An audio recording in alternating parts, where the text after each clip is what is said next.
Hey guys, okay, so I just wanted to pull up this project that we've been working on and then we can finally move on from. I know we're tired of it. Remember, we looked at structure and y'all did that structure checkpoint. We did, and y'all took a poem, we analyzed it. Then we looked at word choice. We analyzed word choice. You had those poem selections. You looked at the new Colossus. You turned in the analysis. Then we decided on a poem. Remember we said, what about Pike Road? Do we need it to hear? And you picked a poem. Then you decided to create an outline based on that poem that you chose. You did analysis, right? And you're focusing on the structure choices made by the author and the word choices made by the author. And then you had this pre-writing packet. There were different outlines. There were sentence stems that helped you if you weren't sure. There's a workshop for organization.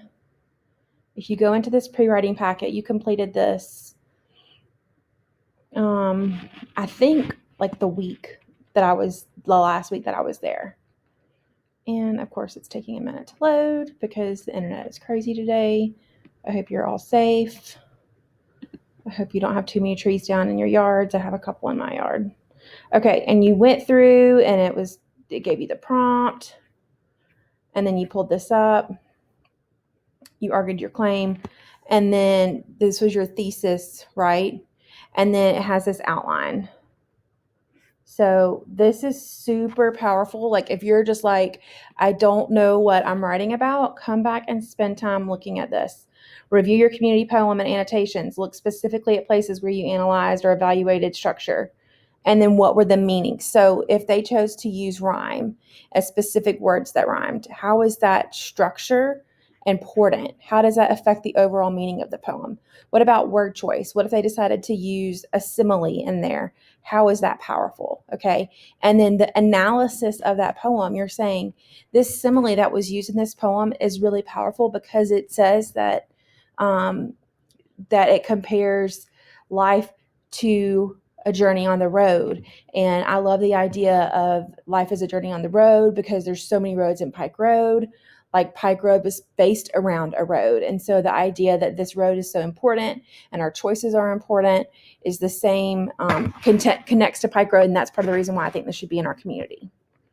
Something along those lines, guys. Okay, if we go back, then you develop that counterclaim. You might say, although this poem does kind of talk about the loss of nature in the poem, I'm just making something up on the fly, guys. Even though it talks about this and it does recognize X, Y, and Z, it's still going to be okay because at the end of the day, we have lost certain elements of nature in Pike Road. And so we want to build a community, but we still want to keep what's important, which is that idea of that path, that journey, that nature. Okay, that's your counterclaim. Then you should have drafted all of that and put all of it together. So you had your outline. You're going to throw your counterclaim in. So you're going to have an intro paragraph. I wish I could write this down and I had a board, but I don't. Intro. You're talking about analysis of structure.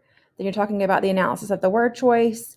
Then you'll probably have a counterclaim paragraph as your fourth paragraph, your third body paragraph, and then you're going to have a conclusion and wrap it all up.